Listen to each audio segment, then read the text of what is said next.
Hello, everyone. We are so delighted that you have carved out some time to join us today for another edition of the Lympha Press educational series. I'm going to give you some time to get logged on because I understand that you're very busy and you probably scurried in to get to the computer and you have busy lives. I just want you to know that Lympha Press is so honored to welcome you today, and especially honored to welcome Dr. Carolyn Fife. She's always been very special to us. We've loved every time we've been able to collaborate with her. And today she is bringing us a really insightful presentation on massive localized lymphedema, otherwise known as MLL, and it's a rare pseudosarcoma which occurs in morbidly obese patients, typically in the proximal thigh. You are going to see some photos today that are shocking in this presentation. It's usually unilateral and associated with trauma, and it's a difficult diagnosis. But there are treatments to help these patients. And Dr. Fife is going to graciously walk us through some of those treatments. And I even saw a peek of the Lympha Press LymphaPod. And that was in there even before I did this, planned on doing this. Like, it's always been in there. So kudos to you. Well, thank you for including that, because a lot of people don't realize that Lympha Press has solutions for any size patient. And the LymphaPod is perfect for that. So if we have time at the end, Brenda, we can talk a little bit about the interesting experience I had with some of the folks who were testing it on our patients. Well, then we're going to make time for that. And I also wanted to introduce that we have Eric Ansart, who is the president of Lympha Press, with us today. And he always likes to be a part of our educational series. It actually was his brainchild because we believe in the continuing development and the partnership we have with the medical professionals with whom we work. We know you want to learn and grow. We're always learning. There's always advances in the field of lymphedema. And Dr. Fife, you are on the forefront of it all. For those of you who may not know, Dr. Fife is a renowned wound care physician. She is the medical director for St. Luke's Wound Clinic in the Woodlands, Texas, and as well as Professor of Geriatrics at Baylor College of Medicine. I could go on and on and on, but I know everybody's excited to get to the content. Everybody always asks, will this be recorded? The answer is yes. And everybody who has registered will receive the link to the recording after our webinar today. And we know you're going to have questions, so feel free to put them in the Q&A, and also feel free to chat. Let us know that you're here. Let us know where you're from. But without further ado, I'm going to disappear and hand it over to wonderful Dr. Fife. Thank you so much. And thank you so much. Dr. Fife, if I may, just before we get started, I wanted to throw out a mention about your blog. I have been an avid reader of your blog for years, and the content there is always inspiring. So if anybody hasn't looked at it, CarolynFifeMD.com, somewhere to go, just get regular insight and inspiration. Yes, Caroline Fife. But absolutely tremendous blog. So I wanted to thank you for today, but also thank you for really years of direction and leadership in this field. So thank you for that. Oh, thank you so much. And I really am honored that you asked me to do this presentation. This is a brilliant idea, Eric. So well done. And Brenda, you're a terrific MC. So without she sure is. ado, I want to chat about, Brenda and I talked about a different topic, but frankly, this one gets so little discussion that I thought it might be more useful. At least it's fascinating. And I want to start by telling you a really interesting story. This is a man who has a PhD. He had a PhD. He died a few years ago, I'm sorry to say, because I had a wonderful friendship with him that evolved from a phone call. And this was a story written up in the LA Times. He was actually an actor. I will maybe sometime tell you which movies you might have seen him in. And he had this horrible mass develop on his thigh. He was on the faculty of this medical school, and he called me in a panic because I had written an article about massive localized lymphedema, which is what he has, as we'll discuss. But the faculty of the school, the doctors taking care of him, thought that it was a tumor, and were trying to get his weight down enough to give him an MRI before they initiated treatment for him. And he was really in a terrible, stuck spot for what probably shouldn't have been that difficult to make as a diagnosis. And it was actually turned out to be a wonderful opportunity because we developed a friendship over the years, and he went on to help a lot of patients who had morbid obesity and massive localized lymphedema. So he was a wonderful man, and the world is a smaller place without him, but that's why I'm using his name. With his permission, Billy Gordon, he spoke actually at one of the lymphedema meetings by webinar, even before that was popular. And at the time he weighed 700 pounds when he was admitted to Cedars-Sinai Medical Center with this so-called growth on his thigh. And so I have a feeling that just about everybody who's watching this, because you're an expert at lymphedema, could take one look at that and know that this man had massive localized lymphedema. Obviously, these enlargements can be quite impressive. They can be jaw-dropping. For everyone who's on this Zoom call has seen things that would drop jaws, but these will really get the attention even of the most seasoned campaigner. And yet, it's really not that uncommon. They are often referred to as pseudosarcomas. They're almost exclusively limited to morbidly obese patients, although not always. And they're usually on the proximal leg or even the arm. And there's some data to suggest that their incidence is increasing. And I would have to say that's true because the definition of a rare disease is a condition that affects fewer than 200,000 people in the US. And 5% of the US population is morbidly obese, but I had, at least at my clinic at Herman, when we were running a very big lymphedema clinic, nearly 10% of the patients morbidly obese patients had a collection that I would have described as massive localized lymphedema. So I don't think it meets the definition of rare, and I'm pretty confident that a lot of you have seen it. And that's why we better begin to redefine this in a different way and not talk about it as rare, and make sure that clinicians have seen them, or at least understand these probably are not cancerous tumors. However, among the biopsies that are sent to pathology, the biopsy is generally sent to pathology with favoring a diagnosis of a sarcoma. And a sarcoma, if you aren't aware, is an almost universally fatal tumor. It's really not one that people survive depending on the location. So that's the reason that it's a big deal when someone sees these, because the difference between a collection of lymphedema fluid and a fatal tumor is quite a big difference. So I think we need to begin to get a little bit more aware of this.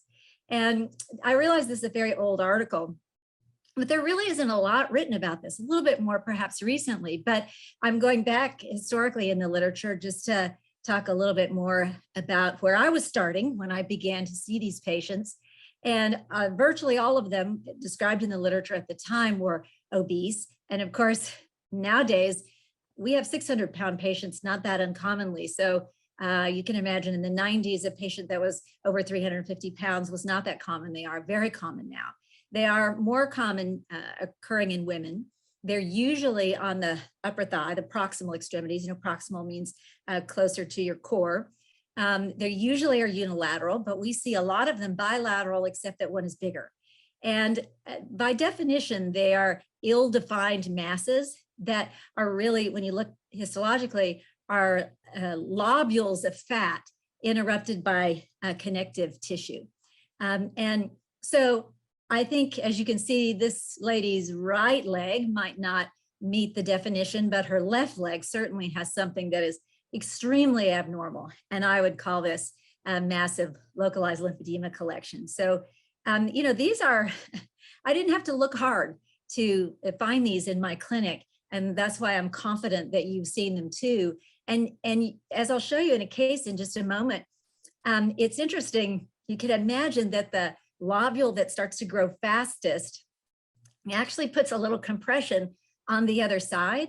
So we've had cases where we removed one. I'm going to show you one of them. And the other one got bigger because it didn't have the compression. So you can imagine a patient with a collection like this is almost not going to be able to ambulate. it's just going to be, it's like trying to walk with a beach ball between your legs. So there is some data to suggest that they can be associated with hypothyroidism. I'm not a thyroid expert, except I've had to get a little bit more expertise because I developed Hashimoto's thyroiditis. And so what I have been astounded to learn that there's a lot they didn't teach me in medical school about thyroid. And there's a big debate in medical circles about what constitutes hypothyroidism, whether we go by the numbers on the tests, but you have to get the complete thyroid panel and not just the thyroid stimulating hormone to really look at thyroid. In the cases that were associated with hypothyroidism, there were collections on the abdomen, the popliteal fossa is the back of the knee, the scrotum. I'm going to show you one in the suprapubic area. So it's interesting the variety of places that they can form. And at least in this study, which is several years old, they had a mean centimeter diameter of 50 centimeters. And so, you all probably better than most understand what a 50 centimeter diameter thing looks like. And these are lobules that were looked at in pathology specimens. So they, in most cases, had been removed. That's why they were able to be weighed. They're sitting in a pathology lab somewhere. And so that means that some of them weighed, 2,000 to 12,000 grams. And the pathogenesis, why do they form? It could be as simple as the lymphatic channels just get blocked. And so they create a sort of dead end zone where fluid just continues to collect and not be able to leave. And the fact that, however, that they're associated with hypothyroidism may suggest there's something else going on, but I confess there's so much we don't really understand. And this was a fascinating one, this pedunculated mass. And notice that it gets venous stasis changes, because why? Well, it's like, it's always dependent. No matter what position the patient is in, that thing, it has gravity acting on it. So red cells are leaking out of the vessels, and the iron that the red cells carry is deposited in the skin as hemosiderin. That's actually iron oxide deposits. You see them in people with venous insufficiency. So it's very common to see them have this dark coloration. And you can imagine this patient's not able to walk with this. This is a fascinating one because it's the anterior thigh. I hope you can see from that side view that it's almost like a beach ball that's formed on this patient's thigh. And it's very hard to imagine. It's easier for me to imagine the medial thigh that, because all of us have that collection of fat on the medial thigh. It's easy to imagine that somehow that could begin to enlarge, but the anterior thigh is really a puzzlement for me. And this is a suprapubic one. That is not a scrotum. That is the suprapubic fat. So this man was having trouble urinating because he had to get this thing out of the way in order to go to the bathroom. So aside from being embarrassing, it was really a very tremendous lifestyle problem.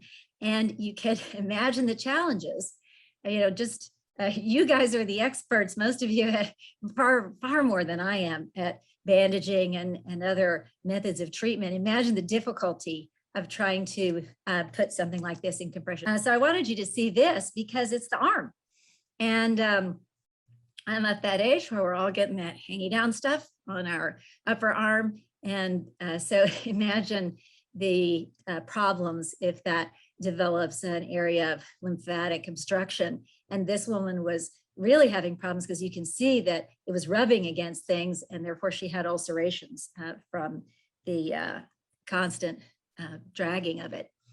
And it's a little bit harder sometimes to define the pannus because the pannus can hang down so much anyway. I'll show you a couple that are standing that I think we could probably call massive localized lymphedema fluid. But what I think is really interesting about this patient is he's actually lost a lot of weight. So he's muscle wasting on his arms and legs. And yet he has such a huge pannus. I want to point out that these patients can be severely malnourished. This man's protein levels were very low. And that, of course, makes their third spacing of fluid worse. So they get more edematous. But those changes that look like cobblestones, and he has hemosiderin deposits on his belly. So any of the area where there is stagnant blood, you'll see that dark discoloration. But the cobblestoning here is really profound, isn't it? It's extraordinary to think that it's really these cells that are collecting there in the inflammatory state of the lymphedema that cause this crazy excess of skin and fibrous tissue. And if only we could harness that, because this is tissue growth gone all wrong. But I look at these and think, if only there was a way we could figure out how it tells the body to do these things, because we have all these wounds that we can't tell to heal at the cellular level. And somehow this is telling the body to do things we don't want. So this woman's only 29. She was obese and had a very dependent protuberant pannus, but she burned her stomach on a waterbed heater. And so once she developed a wound, it continued to get infected. And as you know, the more times you get cellulitis, the worse the lymphatic drainage gets. You create this vicious cycle where she was constantly having boils and infections and draining ulcers, making the problem bigger, making it worse. And the drainage was so copious, it would drip onto the floor. So we had to do something for this woman, and you can see why she would be almost immobilized by this. She weighed over 600 pounds the first time we saw her. We arranged for the pannus to be removed, and they removed almost 100 pounds of pannus. And so that's called a peniculectomy, but it's different from a tummy tuck, because usually they don't tighten the muscles. A tummy tuck also involves a surgery on the muscles, but in this case, they're just trying to get rid of the fatty tissue. And these are not easy surgeries, because the blood vessels tend to sort of retract into the fat, and patients can lose a lot of blood. There are not that many surgeons who are willing to tackle a problem like this. It's not a trivial thing. It's not just the size that makes it challenging. It's the whole nature of cutting into a very large collection of tissue, trying to control the bleeding, trying to get things sewn together in a way that it won't fall apart. But this is how she looked afterwards. So this was a dramatic improvement in her existence, just by removing that constant source of infection. And this is another group type of patients we've seen. And this is a rare condition, but it would not surprise me if people on the call have seen this. It's called Prader-Willi. It is a form of a retardation, but they have a very sad consequence to the development of their brain, which is that their satiety center is broken. And when you think about it, it just sort of makes you want to cry, the idea that they could never experience the feeling of fullness or satisfaction from eating a meal, that they're constantly hungry. Their IQ is usually low, so it's hard to work with them. And they can often have short tempers, but the patients of these children have described to me putting padlocks on the cabinets and padlocks on the refrigerator, because their drive to find food is so overwhelming. It's really kind of heartbreaking to think about. And so a young man weighed over 500 pounds. And I'm sorry, these pictures are such poor quality. This goes back to the days of Polaroids. But you can see what a sad situation this is. But we managed to get some pictures intraoperatively, which are truly fascinating. The tissue being removed is in front of you, and those great big, I don't know if I got a marker, I don't know if you can see my arrow. These are the dilated lymphatics. When you cut those sort of pearly, shiny white things, lymphatic fluid comes out. I mean, the lymphatics are as big as my finger in this area. It's truly a fascinating problem. So there you can see a little bit better picture of these huge dilations in the lymphatics. So we managed to get this removed for him. But the interesting thing is that the other leg started to expand, because once the very large collection was removed, then it took the pressure off the other leg. It's the same problem with this young woman. She's only 22. We worked very hard to get a removal of this collection for her. We were very thrilled with how it turned out. She goes back to where she lived, which was a couple hundred miles away. She gained another 125 pounds, didn't wear her compression. And so then she got a gastric bypass. But by the time she came back to see me, look, it was back. And the other leg was worse. So what we learned the hard way in the early years of working with these patients is they should have the gastric bypass first. We really can't win on these in a morbidly obese patient until something is done to control the obesity. And that is a painful lesson that I'm afraid we've learned a couple of different times. Now, this is a lovely young woman who's very inspiring to me. And she probably had primary lymphedema, but in addition to that, she had thyroid disease. And then she'd suffered a traumatic injury to this leg and had developed this really extraordinary amount of lymphedema. And it's a little hard to understand that those are the backs of her thighs that look almost like a buttock there. She has, I've never seen anyone who's basically got 3 areas of massive localized lymphedema. And you'd look at this and think, wow, there's just not that much we could do for her. This is not surgery. This is just MLD and bandaging. So yes, she has still the redundant tissue. And of course, if she didn't stay in compression, they would enlarge again. But isn't it rewarding to see how much of an impact a really great therapist can have on a truly horrible problem? And the challenge, of course, with all of these is bandaging is really an art form. And you are not going to get any help from me about that, because I had fabulous lymphedema therapists. You heard one before, Missy, Baylor. I'm sure you have other folks who can tell you the tricks of the trade on getting these patients into bandaging. And it isn't me, except that I applaud the therapists who do this. We've also used kinesio taping. It can help a little bit, and sometimes a little bit is enough. So I'm sure many of you are experts at that and can answer questions better than I can. I just want to throw it out there that it's potentially useful.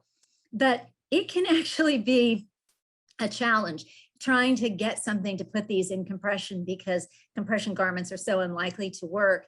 And I wish I'd included a picture of the young woman that I showed you who got so much better from MLD. Her insurance wouldn't cover any of the devices that we use on these. And she and a friend made one out of inner tubes and fabric and elastic that was really very well engineered. So that's a patient who was so determined to get better that when her insurance company said, we're not going to pay for this thing, she figured out how to make one that would work for her. And this is a time you want to say hats off to the therapist, because these are very difficult things to take care of. Takes often 2 therapists, because the diameter of these lesions is such that one person can't get their arms around it. So you got one on each side trying to pass wraps around. And I just applaud therapists so much, because this is a tough job under any circumstances. And I didn't just put this in for Lympha Press. What happened many moons ago now, as Lympha Press was beginning to develop their Lympha pants and the pod, the engineers came to where I was at the time, which was Memorial Hermann downtown. I'm not there anymore. But they asked if we had some morbidly obese patients who would be willing to volunteer to try out one of the early versions. And I have to give so much credit to patients, because they were willing to volunteer for something that was a little bit awkward and embarrassing, because the thing the engineers were asking was, can you help us show us what we would need to do so that you could put this on by yourself? And so they were willing to be watched trying to don something, trying to zip it up. The engineers were able to see how much difficulty patients have getting on a surface, putting their leg in something, and they were trying their best to engineer something that was going to be realistic for very large people. And I really appreciate there were 10 patients who volunteered to do this. It takes a lot of courage to do that, but I'm also impressed with the engineers that they made a very long trip to be able to sit down with patients and say, show us how you move, let us help figure this out. This was one of the early versions of the pod. I don't have any expertise with the pod. I have not prescribed it for anyone, And so I hope that Brenda or Eric will be able to answer questions about it, because I know there are challenges with insurance coverage. But this actually has a separation in the middle inside, which you can't really see. So each leg goes down a different compartment. It still has gradient compression, but I wish that this was something that was more available, because as you begin to pay attention to it, you realize how much edema fluid patients have in their abdomen. And the challenge we had in testing this in our patients is the length of time that they could stay in there before they had to pee, because it's mobilizing fluid so well that it's, at first a very short time before somebody's got to go get rid of that fluid, which is a great sign, of course, because after a while, it means that we can maybe get ahead of the fluid. So I know that's not a very long presentation, but I knew there would be a lot of questions. So I'm gonna Wow. let you. Wow. open things Dr. up. Fife, that was mind-blowing, actually. And we want to see your beautiful face, so you can feel free to stop sharing your screen. And we encourage anybody in chat to please give us any questions, or in the Q&A. You did end on the pod, and I happened to see the attendee list. We have a patient, his name is Sean Mulrooney, and he has an organization called the Obesity Revolution. He had a pod on his vision board for quite some time, and just this year got one. And he says, I bet if he wishes he could be on the webinar today, he says it's a game changer. So I think you need to have him give a webinar. Yeah, well, believe me, he is all over social media talking about it, because you're so right. Many people don't realize that there are solutions for patients that are, obese, and we've got those solutions. So I'm so grateful that you raised that. I'm a little wondering myself, and feel free, anybody else who has questions. So many of the pictures you showed were of young people. Isn't that astounding?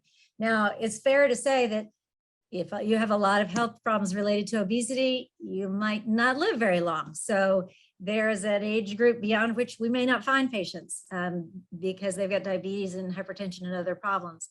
Having said that, what that tells you is that these can develop in a relatively short period of time. All the patients that I saw, of course, had it for years, but and it's so tricky trying to understand, because it didn't get that big overnight. But it seems to get this vicious cycle started, so that once it begins, if you can't intervene early, it just keeps growing until you intervene. It's almost as if the only thing to stop it is the pressure from the rest of the body or something else. There just seem to be a limit to how big they can get with the right situations. Like that one on the anterior thigh. The anterior thigh didn't have any, it's not like the medial thigh where your other thigh is going to put a little pressure on it. The anterior thigh is like, well, it could just get as big as it wanted to get. Mysterious why it would form in such a place.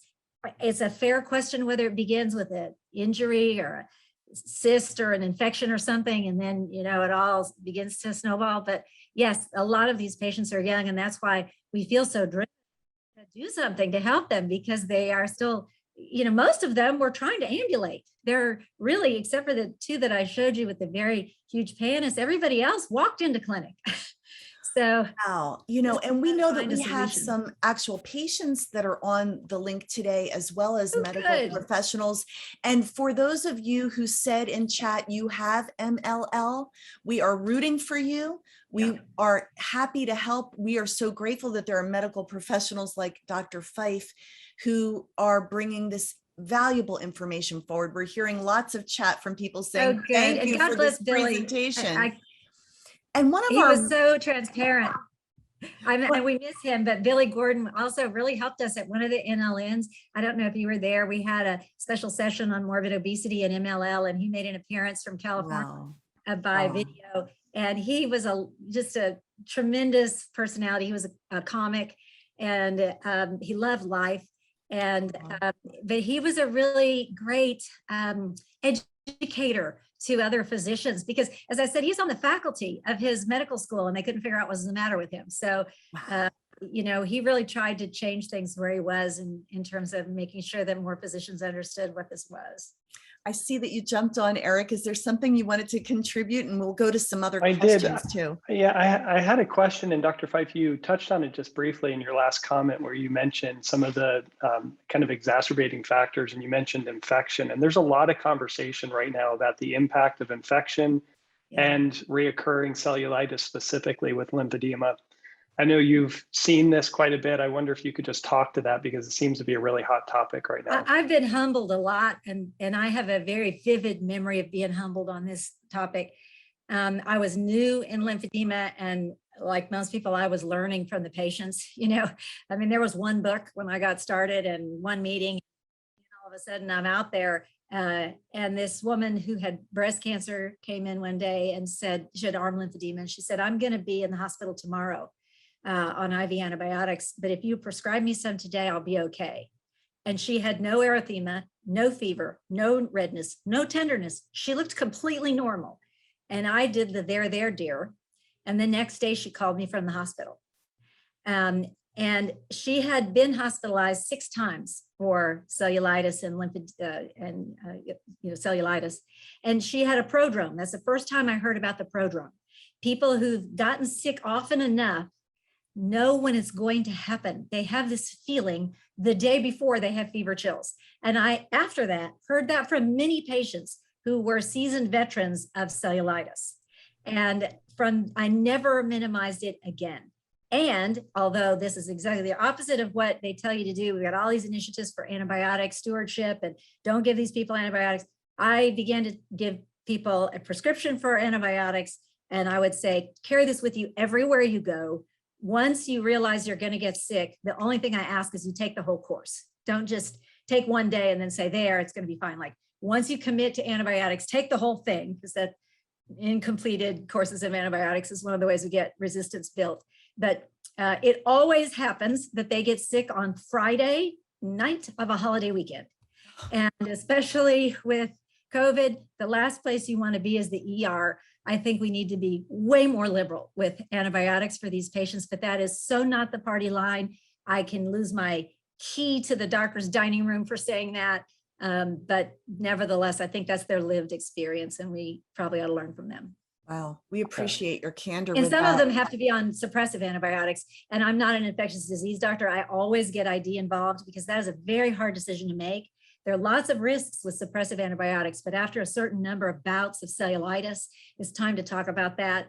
And so I would defer that to antibiotic expert, but it definitely should be on the list of considerations if somebody's been hospitalized twice. Excellent information. Thank you. Karen Ashforth, who is someone that we love working with, and she's a brilliant CLT herself, says, "Great presentation, Dr. Fife. At what point would you call an abdominal pannus MLL?" That's the thing I was alluding to, because it is harder with the belly when you've already got a pannus. So there's no definition of this. One of the things I wanted to do, but we just didn't have the money, because I have a lot of data on this. We had talked about the idea of doing an analytics project to see if we could define MLL according to it's easier to do in the leg, but imagine we are taking measurements of the leg, diameter measurements of the leg, and you expect them to go kind of like this in a stepwise fashion. Then all of a sudden it does this. We were hoping we could get to a definition of the difference that occurs from one segment of the body to the next segment when it increases 300-fold. Are we going to call it that? But that's much harder to do in the abdomen, where they've already got a pannus that hangs down. I would say that's why I wanted you to see the cobblestoning and the hemosiderin. Once you have somebody who's got, lymphedema that has developed fibrosis, at the very least, that's somebody that has really profound lymphedema, not just fat. They have profound lymphedema. You can see it in the skin changes. I don't know whether we should call that MLL, but we definitely should call it lymphedema of the pannus. Very good explanation. There was a lot of agreement about these emergencies tend to happen on Fridays or holidays. Always. Yeah, I think there was That's a always lot when of the kids nodding get of the sick, heads. right before you get them in the car to go out of town. And there is a lot of people saying, thank you for your take on the antibiotics, that they wish more physicians did do this. How effective? And thank you to this patient who called me, took the time to call me from the hospital the next day to say, I'm educating you in a nice way that you were wrong. Wow. And, you know, I'm glad she did, because it changed my perspective from then on. Wow. So getting back to the pump, Valerie Mills, thank you for joining us today. Valerie wants to know how effective is the pump before any treatment for MLL? Boy, I don't know. I hope Eric has some data on that. But let's face it, anytime that you can get this, these collections softened, it is a lot easier to do anything. And I was always in awe of the therapist, because only a certified therapist can put a lymphedema wrap on a beach ball. I'm not mocking. I'm just saying, like, that's really the, you know, that is your goal, is, yeah, I got it. Maybe that's how we should practice. Here's a beach ball, wrap this up. It is really hard.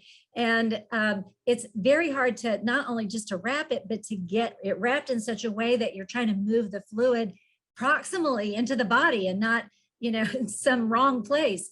So I think anytime you can make something smaller, it will be easier to handle, just because you won't need as much bandaging, but you'll also be more likely to be able to get it in an anti-gravity position, because that's really our problem, right? You can see how no matter what position the body's in, the patient could lie down, they could sit, they could stand, that collection is still dependent. It would be very hard to get them in a position where that particular mass of fluid really can use gravity to diminish in size. That's the problem, is always in gravity. And I don't have a good solution for that unless it's aquatherapy. And, you know, some patients have open sores, so we don't want to put them in a pool, but I am kind of curious to know whether that would work. But you can only imagine the safety concerns for getting someone who's very large and immobile into an aquatherapy program. So I don't really know if that's realistic, but I'm just trying to imagine anti-gravity. Yeah. So, Dr. Fife, I'm not familiar with any research. Most of it's just anecdotal, and probably the people who are on this call would be much better to answer this question, got right? The experts on this call. They probably all have their hand up, wishing they could answer this. One of the things that we have seen, and I know Karen Ashworth has presented on this a number of times, and I've heard a number of therapists speak about this, is the need for that consistent progressive therapy, especially with lobules or larger masses, where it's not just a quick inflation deflation, but it's more of a progressive hold to help get rid of some of that fibrotic buildup there. Absolutely, absolutely. The fibrosis. And I thought I had a slide of the histology, and I may have kind of missed a fly-in, because when you see the histological specimen, it's very impressive. The skin is thickened. These lobules of fat have these septa of fibrous tissue running through them. Imagine that it's your feather comforter, and the feathers are the fat, and the divisions in your comforter are the septa. And we would like to move some of the feathers out of the comforter, but they're sewed into those pockets. So, you know, that would be a big challenge, wouldn't it? To try to, you know, usually you want a comforter where the feathers don't end up at the bottom, but in this case, we'd like to move them. And if they're sewed into pockets, it's very hard to do. So you're absolutely right. And that also, when I showed you that woman who had this spectacular result to compression, who was committed to compression, enough that she would help make her own devices, she still got that collapsed fat waiting to swell again. So you can look at that and say, hey, all she needs is a few days out of compression, and those are going to start to enlarge again. But the thing that surprised me was the idea that we could cut them off and they could come back. Doesn't that blow your mind? It does. Yeah, it is. 3 people, we cut them off and they came back. So there's something else we don't understand that goes on that makes no sense to me. Something about that area of the body just is insisting on creating some sort of a dead end for the lymphatics that even removing it didn't fix. And of course, the combined problem is trying to get people to keep their weight under control. And that is, you know, let's face it, the primary disease is obesity anyway. So we have to make sure that that disease somehow gets controlled. And that is, if I had the secret to that, you could all come visit me on my private island. We'll be, let me book a ticket. I will say that that one example where you said, and she stopped using her compression. And then it exacerbated And she things. gained 125 pounds. Like, Oh, that's heartbreaking. clearly a different Right. disease that we bumped our head against, right? That's a different disease. And if we Yeah. don't figure that out, then we can't just remove it. We Well, still and have it's so interesting. I many. mean, for such a long time, the lymphatics we couldn't see anything. And I know you've done quite a bit of work with some of the ICG imaging and things that have really been revolutionary to open our eyes to what's even possible, what's happening below the skin. So yeah, it's incredible. We're really just And I scratching just the saw surface. somebody pop up. I'm sorry, Eric, I didn't mean to step on you. I just saw somebody pop up a comment that MLL is on my 600-pound life. You can see these people have MLL. I don't know that they ever really call it out that way. Like, it's really obvious. It's not that rare of a condition. People just don't know what they're looking at, or they don't know that it has a name, and they're not really sure that it has a treatment that could be directed at it. But you see these people in the grocery store if you stay there long enough. Sure. And I love when we're stepping on each other. That means there's so much to talk about. And I want to make sure we get as much in before we lose you. We are so grateful for your time, Dr. Fife. A few other questions. Shanika Hall, thank you for being here. Shanika asks about the photos you showed. Did those patients have multiple surgeries? So I only showed 3 or 4 that had the MLL removed. And I was only ever involved in one shot at the surgery. The lady who came back with the MLL returned, I don't know if she was ever successful in getting it removed a second time. And I think the humbling that I had there, because lymphedema humbles me all the time, Yes. that we shouldn't remove the MLL until we have a plan to make sure that they can control their life factors. And because we effectively wasted her surgery. She you put your life on the line, go through what is really a relatively dangerous surgery, and people who always have some comorbid diseases, and then do it again later. Like, we better do a better job of selecting patients for that, assuming, and by the way, most of the time, insurance considers these cosmetic procedures and does not pay for it. I probably worked for a year to get surgery approved for those 2 patients. Because they didn't have the funds and insurance was going to pay for it. I mean, I had to go to the mattresses to get this. And so when they come back and it's come back, like, we're just not going to get them to do it again. And, thank you for being one of those caring people that will go to bat for these patients. You said it so well. Lymphedema humbles me every day. It humbles us too at Lympha Press. Even more gratifying, though, is to see that there are results and that people can get their quality People can of life get back. better. Yeah, they can get better. Yeah. And I wanted you to see the young woman who did so well with just compression. that everything in front of that, just only the people on this call really understand what's behind that just. And I think it's also kind of comforting in a weird way, to say everybody thinks if we cut it off, it'll be okay. And it doesn't work that way. Like, you can get better. And especially the lady that had the draining abscesses, we sort of didn't have a choice. But the idea that somehow cutting it off is going to be the solution, it's not the solution. So got to be a lot more invested in that. And maybe that helps people who are wanting surgery badly to understand that the surgery should be the last thing we do after you got everything else fixed. Christopher Barrett wants to know, is having the ability to provide MLD essential for success in treating MLL as well as severe chronic lymphedema? And a follow-up, what percentage of your patients require that therapy? He unfortunately does not have access to MLD in his area, but would love to know your thoughts on that. So Eric, thanks for your question. And I lived in a happy imaginary world of having therapists at my beck and call. So I don't know what the world looks like without MLD. I only know that not only did the therapist provide MLD, but nobody's more creative with bandaging. And so if you were to ask me honestly, how much is MLD versus bandaging? I don't know the answer to that. We have shown that the lymphatics are activated by MLD. So it's not that I don't believe in it, but if the question is, what's the ratio of the value of MLD to bandaging? And if you had to live without one of them, which one would you live without?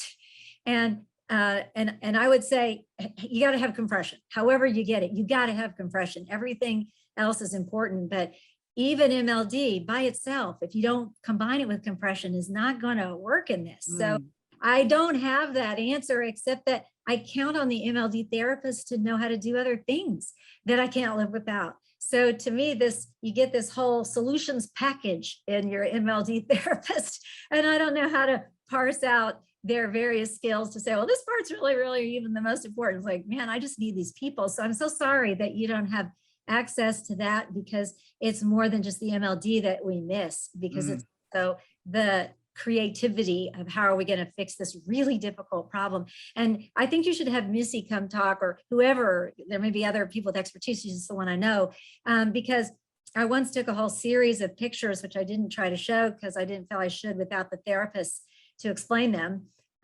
about the creative things that they did to try to bandage these with bandages or with materials that we wouldn't normally use. Everything from foam wedges to prop things up so that it doesn't get a pedicle that gets kinked, to stuff that normally it goes, like everything save duct tape. I mean, we've tried just about everything to get to a solution where you can actually put compression on something. And so please have somebody who really knows what they're doing come back and talk about the tricks of the trade. I'm sorry that I can't, but that's why I'm a therapist. We have an audience that's still on the edges of their seats. Also, a question about, are you able to see patients virtually if they're out of state and bedridden, from Valerie? Yeah, so now's where I have the disclaimer come. I had a very big lymphedema center at Memorial Hermann in the Houston Medical Center. Then my husband got Alzheimer's, and I couldn't make that commute anymore. So I moved up to St. Luke's in the Woodlands, and I don't have a lymphedema therapist where I am now, that the hospital physical therapy department does, and I partner with her. So my life is very different than it was when I was seeing all of these patients, and I miss the pun of being able to make a difference in their lives. But my life changed too. So I am not the right person to help because of the situation that I'm in now, but I have a feeling we can identify some physicians who would be able to do that. And I'm sure because of COVID, everybody is providing virtual consults now. The trick and the limitation that most physicians have is that they still have to be licensed in the state in which you live. And so if you're in Colorado and I'm in Texas and I'm not licensed in Colorado, I can't provide a virtual consultation, which is kind of a shame in this really interesting virtual world, but I can understand why state medical societies are nervous because they can't do quality control and make sure people really have MD degrees. And, when you apply for a license in a state, they check your credentials. So I see what the limitations are, but they really are real, and we have to try to work within them. Absolutely. I'm going to try and squeeze a few more things in here, Dr. Fife. A female patient started out with blisters. Is that a common thing that you would see? She has abdominal pannus with actively draining cutaneous abscess, and it started as blisters. Yeah, so often what can happen is, especially if there's a sudden increase in swelling, the skin ends up sort of like grape skin. It'll rip instead of stretch. So once the skin has already been stretched all that it can bear, then the next insult just tears it, and that's how you end up with weeping. And this is a special problem because pannus is almost always dependent. It's the same problem. You lie on your back, your belly kind of hangs over to the side, and you stand up and it hangs down. And, there really is no way that you can suspend that sucker so that gravity's not on it anymore. And as a result, it just gets bigger and bigger until the skin ruptures. And then of course you get infected, or you have a hair follicle that gets infected, you get a staph infection, and everything just goes to heck quickly. So blisters I most commonly see in people who have a sudden volume change. It happens a lot on the leg in people with heart failure, because in people whose heart can't pump anymore, their heart will use the legs like a parking lot. And when it's tired, it will say, I'm going to park a few liters of fluid in the legs so that we can just keep it circulating to the brain and the kidneys and the trunk, because this is too much work for that stuff all the way down there. And it doesn't surprise me if something happens that causes the volume to increase, and it could be a bad day of salt or something else going on. But I would also make sure people, I think the other take home message is everybody should get a complete thyroid panel. I really think that's So it's so simple because doctors tend to just get the TSH, and that's not enough. But I'm a pretend endocrinologist only because I now have thyroid disease, so I'm paying attention. I don't have any credentials to have that conversation, except that that's what I've learned is get the full panel. We had a lot of chatter also about aqua therapy and a follow-up question about saltwater pool therapy. Do you have any thoughts on that? I don't know why salt water would be better than fresh water, honestly. I don't have, you do get a little prunier maybe in salt water than you do in fresh water, but I don't think most people are going to stay in it long enough for that to be a factor. So it's all about infection risk. As you know, we always have to be careful about any recommendation because those little tiny breaks in the skin, these women who get cellulitis with lymphedema, they didn't have an obvious cut, most of them. Maybe they got a bug bite, but they can get sick overnight and they don't even know why. So even chlorinated water has a lot of bacteria in it. And that's why I would say never a hot tub, even though there's an issue, but also, stuff grows in that.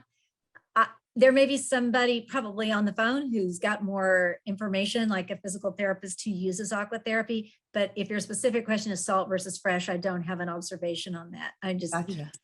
So we are coming into our final minutes here. And if there are any thoughts that you'd like to share with our audience. And again, thank you to the wonderful therapists, members of the Lympha Press team who are out there. I saw Cam Ayala's name out there and John Doyle. I know all these wonderful people who genuinely care about helping the lymphedema community. And again, we are so honored that you've been with us for this little bit of time here today. What would you leave our audience with today? Well, hey, in the era of COVID, I don't know how realistic it is to rent pumps anymore. I think that would be, for some of these people with MLL, it's a fair question. If they can't afford one, could they rent one for a while just to get over the hump? And so you guys will have to figure that out because we're in a whole different world on recycling devices. But I think the big take-home lesson is that there are things that can be done. Patients respond to treatment, and surgery is not the end of the road. So maybe that provides some encouragement for people that want surgery and haven't been able to get it, that, hey, all the stuff we always do is the stuff that helps the most. And there are results to be had, and you proved it. The pictures, I got texts from friends saying, oh my goodness, the photos were shocking and yet so helped to tell the story. My whole journey with my late buddy, Willy, all started because I published a little paper that I thought nobody would read. And it's fascinating. All I did was publish pictures of some of these patients and say, this is what it looks like. That is still one of the most searched articles that I've ever done. And it was just kind of a little, for my own, I don't want to say amusement, but it was just because I thought it was kind of important, but not really interesting, but not really scientifically important. And I have met a lot of friends as a result of that. So it tells you that people are hungry for information. I think that's a really powerful lesson. People are hungry for this information. And thanks to you, they can get the information. When we send the link out with this recording, we'll direct you to Dr. Fife's website and her blog. We'll also give you information about Lympha Press. Several of you reached out and said, how do I find out about getting a pod? We'll work with you. We'll help you. Great. We'll advocate for you. We want to see your life get better. So with that, thank you to all of you who were so generous with your time to log on today. We appreciate you, Dr. Fife. We appreciate you. Thank you so much for asking me. I really appreciate it. And thank you out there. Thanks for what you do. Everybody have a wonderful day. Thanks, Eric. See ya. Thank you. Bye, everyone. Have a great day.